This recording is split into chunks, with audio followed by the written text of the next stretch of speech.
जय माता दी। नवरात्रि का समय न केवल आध्यात्मिक शुद्धि का है बल्कि स्वयं की देखभाल का भी है।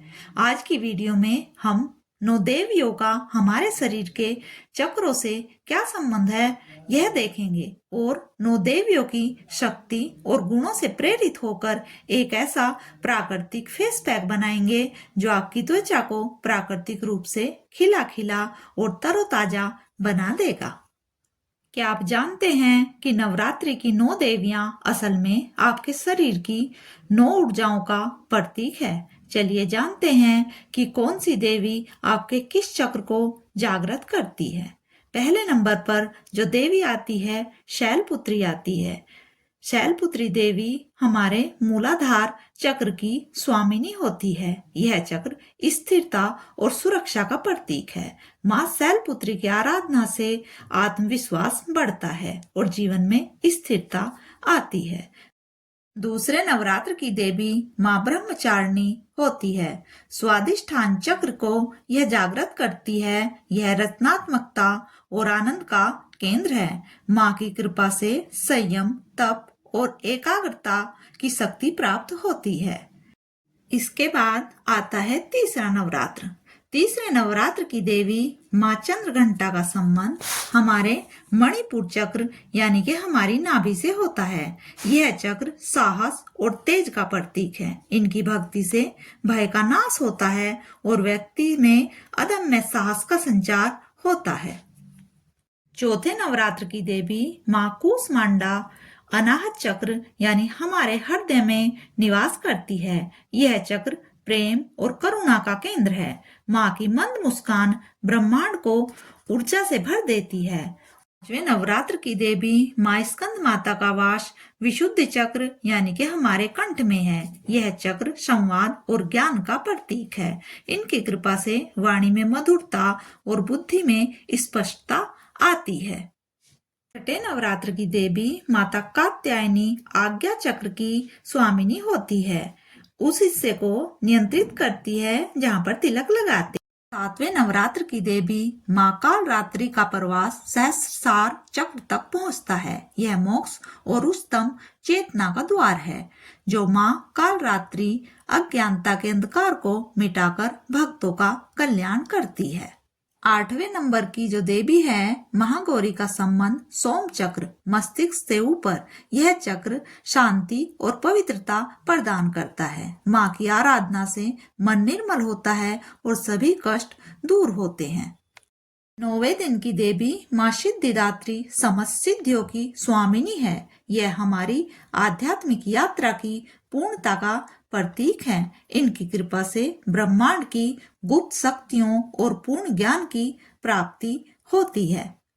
जिस प्रकार माँ के ये 9 स्वरूप हमारे शरीर के आंतरिक चक्रों को जागृत कर आत्मा को शुद्ध करते हैं, उसी प्रकार हमारी बाहरी काया की शुद्धि भी उतनी ही आवश्यक है। चलिए हम आपसे बताते हैं एक ऐसा जादूयुक्तन जो नीम, हल्दी आदि शुद्ध तत्वों से बना है और आपकी खूबसूरती में 4 चांद लगा देगा। तो इसके लिए हमें क्या क्या चाहिए, आइए देखते हैं।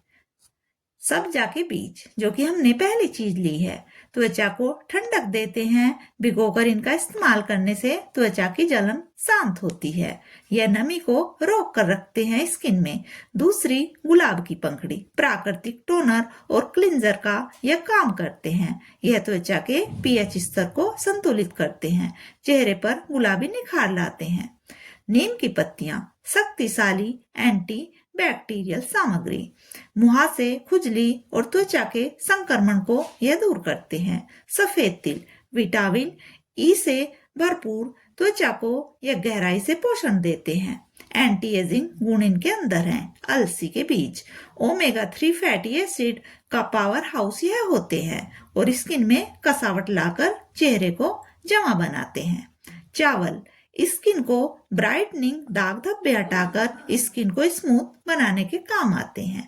मसूर की दाल नेचुरल स्क्रब इसका प्रयोग बहुत जगहों पर फेस पैक में किया जाता है। डेड स्किन को हटाते हैं और अनचाहे त्वचा के बालों को धीरे धीरे कम कर देते हैं। हल्दी एंटीसेप्टिक और ग्लोइंग त्वचा के लिए बहुत ही जरूरी। बेसन प्राकृतिक क्लिंजर। देखिए सभी मिलाकर एक एक चम्मच की मात्रा में मुट्ठी भर हमने लिए थे नीम के पत्ते और थोड़े से गुलाब की पंखुड़ियां सूखी हुई। सबको हमने पीस लिया है अच्छी प्रकार से। फिर किसी बारीक छलनी से आपको छान लेना है। यह उपटन आपका तैयार हो जाता है।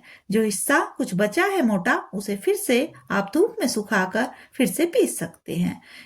इस उपटन को आप एक एयरटाइट कंटेनर में भरकर रख लीजिए और अपनी जरूरत के अनुसार इसका प्रयोग कीजिए।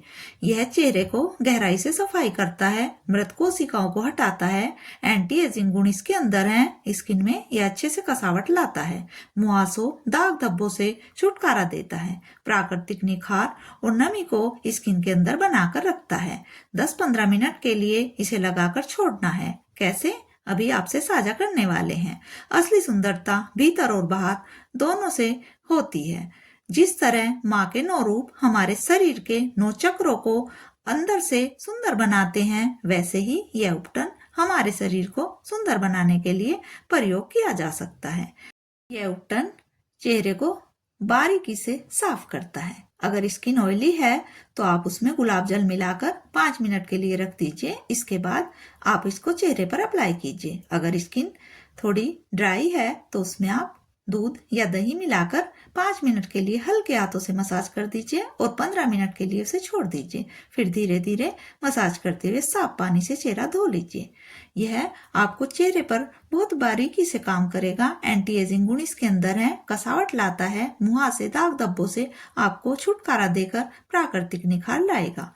जिस तरह माँ के 9 रूप हमारे शरीर को अंदर से सुंदर बनाते हैं, वैसे ही यह हमारे चेहरे को बहुत ही सुंदर बना देगा। आत्मिक व बाहरी दोनों सौंदर्य। इस नवरात्रि सिर्फ घर ही नहीं, अपनी काया और आत्मा को भी शुद्ध करें। या देवी सर्वभूतेषु कांति रूपेण संस्थिता। नमस्तस्य नमस्तस्य नमस्तस्य नमो नमः। आप सभी को नवरात्रि की शुभकामनाएं। जय माता दी।